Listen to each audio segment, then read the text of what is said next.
What is up, guys? Welcome to another episode of the Red Chip Poker Podcast.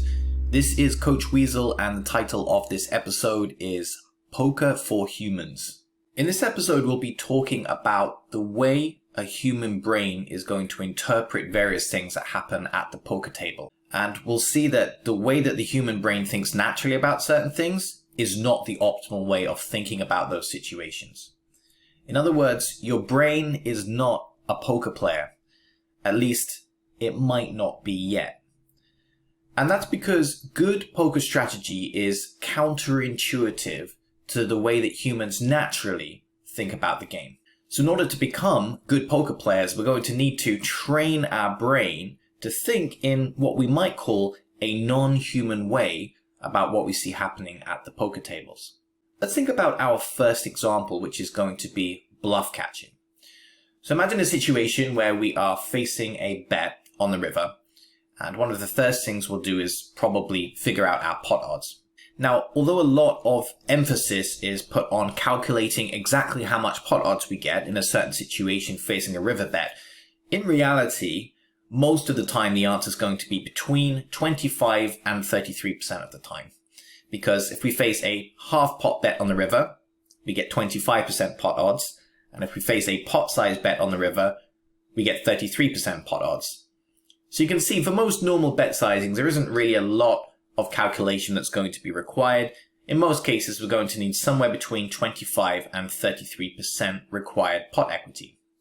So imagine we're facing a half pot bet, which means we need 25% pot equity to be good if we call. And let's just say, for argument's sake, we know our hand has exactly 30% pot equity. Well, that's going to be a mathematically correct call. We need 25% equity, we've got 30% equity. But what is the implication there? It means that we're only going to win 30% of the time when we call, which means we're going to lose 70% of the time. Now, the way the human brain works, it's automatically going to start associating bluff catching in such situations with pain or losing. Basically, our brain's telling us, actually, when you bluff catch in this situation, it's not good. Most of the time, you lose the entire pot. And your opponent was value betting. He wasn't bluffing. So your brain's going to start telling you to stop doing that, because most of the time when you do that, it results in a bad outcome. It's kind of like, imagine you were to drive your car considerably too fast around a corner, and as a result, you had quite a bad car accident. Well, the next time you go around that corner, your brain's going to be telling you to watch your speed, because your brain remembers that if you go around that corner too fast, there's going to be pain as a result of that. Well, this is kind of like that, apart from it's a mathematically correct call, so we actually just need to push through that. If we know we're getting the right price on the call, we should keep on calling in that situation, despite the fact that we expect to lose the majority of the time. It's kind of a sick setup, really. It's like banging your head against a wall over and over again. Although in this case, it's the right thing to do. It's mathematically correct to do that. And we have to get comfortable with calling in a wide array of situations, knowing that the majority of the time we're going to lose. Maybe we'll even feel stupid because we've just bluff catch with bottom pair. Our opponent had quads all along. Maybe in a live context, everyone's looking at us. Why did you make such a wide call? That's ridiculous. But we know mathematically it's the right thing to do. We need to override that instinct where our brain's telling us, don't do that. You're going to lose the majority of the time. It's not a good thing. Now, very similar is the area of bluffing. So if we think about a scenario where we make a half pot bet against our opponent on the river, that means if our opponent folds more than 33% of the time, we have a profitable bluff in that spot with any two cards. So let's imagine a situation where we just know that our opponent folds 40% of the time. That's another situation where mathematically we should relentlessly pull the trigger. But once again, what is the implication on that? If our bluff is working 40% of the time, that means it must be failing 60% of the time. In other words, we bluff, but the majority of the time our bluff fails. And the way that the human brain works is it's going to start telling us that we failed. Obviously, our opponent's going to call our bluff in that spot. That was just a really bad spot to bluff. Actually, that's not true, because if the bluff is working 40% of the time, it shouldn't matter to us that it's going to fail 60% of the time. In terms of the pure maths here, this is actually a very profitable bluff for us. We should keep pulling the trigger on it.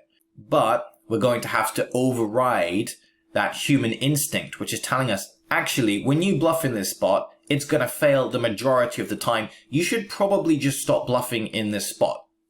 Most of the time when you do it, you lose money. Your opponent just calls.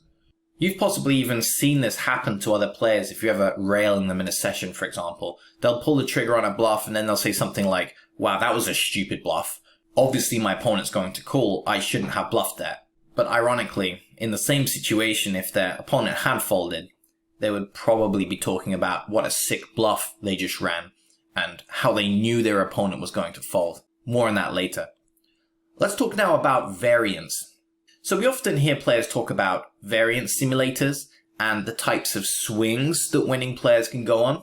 Well, here's the problem. No matter how much we're told as humans that winning players can go on a 100k hand losing stretch, humans tend to ignore the information. They're aware of it on a rational level, but it doesn't necessarily apply to them. So if they see, for example, a 100k break-even stretch for another player, they might even tell that player, hey, it is actually possible to break even over 100k hands even if you're a losing player. But when that same player with the great advice goes on a 10k hand downswing or 15k hand downswing, suddenly this is not possible, the site's rigged, there must be something wrong because surely variance can't be this crazy. So as you can see, it's easy to understand this on a rational level, but on an emotional level, when it involves us, suddenly this is not the kind of information that we can take on board easily. Now this results in other types of problems, and this is going to relate to the next point as well, where we talk about various cognitive biases, but humans tend to naturally believe in the memory of swings. Now we could use a poker example for this, but I often find that the best example is roulette. Now I don't recommend that you play roulette. It's a minus EV game. The house has an edge. But let's just say on a given day, the roulette wheel lands on red 5 times in a row. And you ask the average person, well, what is the likelihood that the next color is red? Now, a lot of players will actually say it's less likely it's going to be red. It's more likely it's going to be black because it's landed on red so many times. Surely it has to be more likely it's going to land on black. Now, that's not the only answer. Others might say, well, surely the game's rigged. If it's landed on red 5 times in a row, it's probably going to land on red again. Now, assuming the roulette wheel is in fact fair, at any given point, it's still going to be 50-50 whether it lands on red and black. If we just temporarily ignore the green for the house on roulette, it's still 50-50 whether it lands on red or black.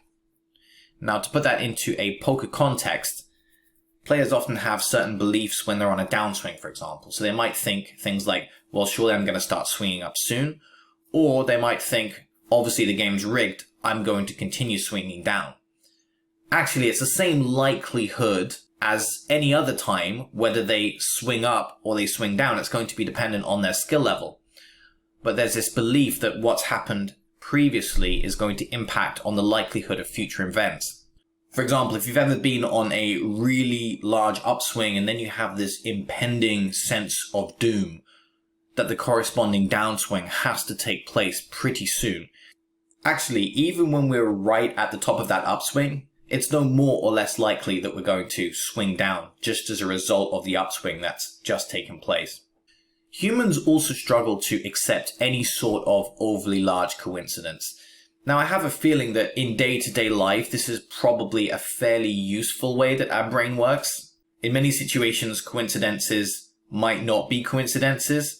This could maybe help us protect ourselves against fraud and other types of behavior which could be harmful to us. The thing with poker is that we're constantly exposing ourselves to unlikely events.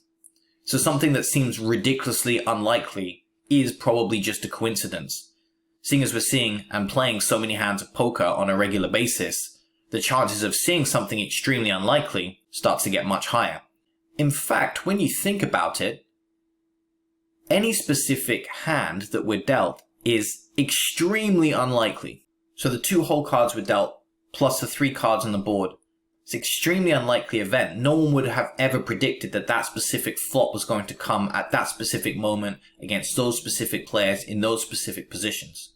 It's extremely unlikely. The only thing is, we don't attribute any meaning to that unlikely event.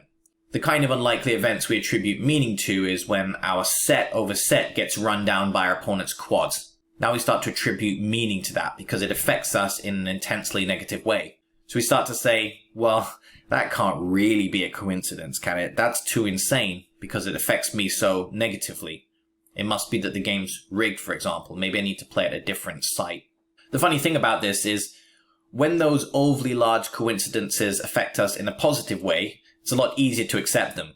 So when our underset rivers quads and runs down our opponent's overset, well, we're amazed at how unlikely it is, but we don't really give it too much thought. We're just happy that the hand won. So you can see we're not affected as such by overly large coincidences. We're mostly affected by large coincidences that affect us in a negative way, and we start attributing more meaning to those coincidences than all of the other coincidences that we've maybe seen in a session.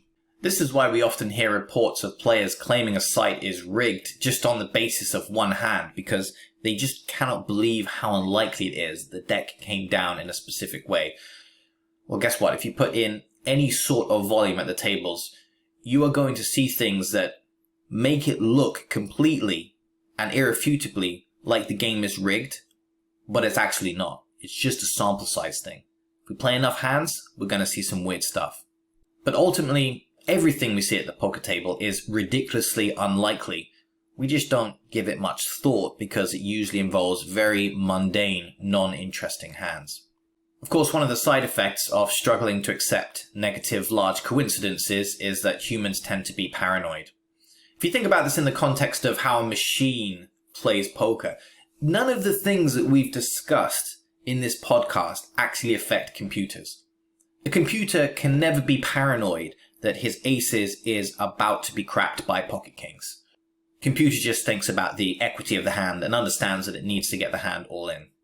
Whereas humans, have you ever been in that situation where you have pocket aces, but you have this huge sinking feeling that your aces is about to be cracked? And why do you have that feeling? Because you're on a bad run. In fact, over the last 3 or 4 days, your aces have been cracked every time. So now you have this belief that it's more likely that your aces are going to be cracked in this hand because you've witnessed some overly large negative coincidences in the sessions that you've played leading up to this hand. Again, it doesn't have any impact on how your aces do in this hand. They're still just as likely to win as normal. But because of the previous sessions, the previous history of the last few days, you have this sinking feeling, this paranoia that your aces are about to be cracked. But a computer, that would be ridiculous if a computer was paranoid based on previous history. Many of these issues actually share a lot of crossover with our next topic, which is rationality. And one of the bigger parts of this is remaining in control of our mindset on a bad day. Obviously, humans have a tendency to get angry when things are not going their way. Computers don't have that tendency. Computer just thinks about the numbers and carries on making the best decisions. We ideally would like to play more like a computer in this regard and less like a human. One of the other problems that humans have is objectively evaluating our own mindset. Now here's the big irony of this. You won't necessarily know if your mindset is compromised when your mindset is compromised. Just take a moment to think about that. In other words, if our mindset's bad, it means that our thought process is not optimal. So how are we supposed to use that suboptimal thought process to analyze whether our thought process is optimal? We just can't do it. We're trying to analyze whether a system is compromised using a compromised system. A simple way of saying this is that when we're angry, our vision gets blurry.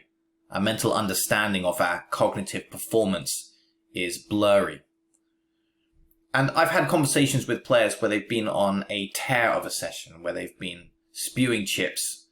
Maybe not overtly, but definitely playing a lot wider than they would typically. And I'll ask them after the session, how was your mindset for the session? And they'll say something like, yeah, it was okay. Didn't really notice any difference from normal. It's just my regular mindset, my regular A game. Was it their A game? No, absolutely not. It wasn't their A game.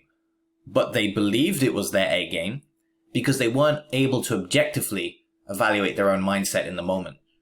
This is something that's very specific to humans. Usually a computer can analyze its systems objectively while running. Humans can't do that necessarily. They can improve at it, but it requires a lot of training. Think about these other issues as well that affect humans that don't affect computers. Anger, which we've discussed, but also motivation, confidence, and fear. So we can sometimes play badly because we're scared of losing money, or we're scared of a bad beat, or we're scared of losing in general. Computer doesn't think like that. Or confidence. Computer is not ever overconfident or underconfident. What about lack of motivation? That's something that is specifically human. Computer does not wake up one day and decide that it doesn't see the point in anything and start reevaluating its life choices. It just processes the script that it's been given. And that's ideally what we'd like to do as human players. We're not thinking about these other abstract concepts. We're just processing the script in our mind, which is how to play good poker. Humans are also susceptible to various biases, some of which we've touched on. Confirmation bias is when we have something that we specifically believe and we see evidence for what we believe, but discard or ignore any evidence that is counter to what we currently believe. So to give you a slightly non-serious example, obviously we know that Doyle Brunson's favorite hand is the 10 deuce offsuit. Dragomir's favorite hand is the 10-4 suited. So how does a confirmation bias work? Well, anytime one of those hands wins, our brain tells us, yeah, you see, I knew that was actually one of the best hands in the game. I knew it was better than pocket aces. But when that hand loses, we kind of ignore that data. Just say, well, I guess I was just unlucky, but it doesn't change the fact that 10 deuce offsuit is actually the best hand in poker. Gambler's fallacy is the idea that something will continue in a certain way or be more likely to change course as a result of previous history. That's like we discussed with the roulette wheel. It's like believing that if we're on an upswing, that a downswing is about to happen. Not necessarily. Hindsight bias is when we change our opinion on how to play a hand based on the results. And this is something that all poker players struggle with at some point, results-oriented thinking. So they'll play a hand in maybe a very standard way, and they're confident that it's the right way to play the hand. But when they end up losing a big pot, suddenly that very standard hand becomes the focus of all of their analysis. What went wrong in the hand? How could I have played it differently? There's actually no adjustment that needs to be made here, but as a result of the results, all of a sudden we start assuming that there's something wrong with the hand. This is results-oriented thinking, or it might be referred to as hindsight bias. This can be very dangerous because players start changing the way that they play as a result of short-term results. So for example, they stop playing 10-jack suited on the button because the last 5 times they played that hand, it's lost a big pot. So they start assuming that that must not be a profitable open on the button. And of course, we know that 10-jack suited is typically an open raise on the button. So actually, as a result of this results-oriented thinking, a player's game can spiral and get progressively worse as they remove all of these facets of their game, which were originally contributing to their positive win rate. We also touched on results-oriented thinking earlier. Remember the guy who pulled the trigger on the river bluff? And if he gets called, well, that was a terrible river bluff. Definitely shouldn't have bluffed there. But if he gets the fold, yeah, I'm so sick. I just knew that guy was folding. I knew exactly what he had. I'm such a great poker player. That's results-oriented thinking. We should actually only care about the percentage frequency that our opponent folds in the long run. We don't care if it works on this specific bluff attempt or not. Finally, let's talk about mixing. So we're probably aware on some level that it's correct to mix our strategy with various holdings.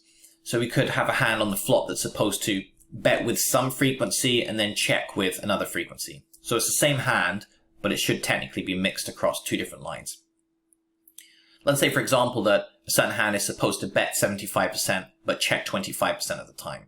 Now, let's say as a human, we do our best to try and deploy that specific mix over a long period of time, What are the chances that we get it at exactly 75-25? It's actually fairly unlikely that we get that close. Humans are not very good at estimating this type of thing. It could even end up being something like 50-50. We think that it's 75-25, but it actually ends up being 50-50. Now, the good news here is that usually getting a precise mix is really not that important to your overall win rate. So sometimes players make this into a big deal and they point out that humans can't mix frequencies that accurately over a long period of time. Therefore, they should make use of a random number generator to get those frequencies perfectly precise.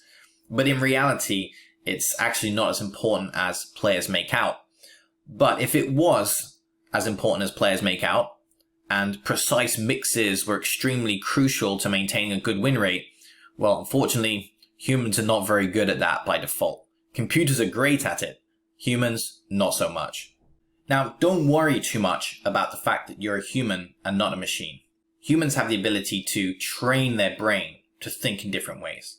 This discussion should help you to understand how your brain is set up by default and how to recognize when your brain is following a non-constructive thought process or non-optimal line of reasoning. Now, I'll leave you with this question to think about. Do you have what it takes to override the base way that your brain has been programmed to think? If so, you might make a great poker player. Thanks very much for listening, guys. This was Coach Weasel, and this was the Red Chip Poker Podcast.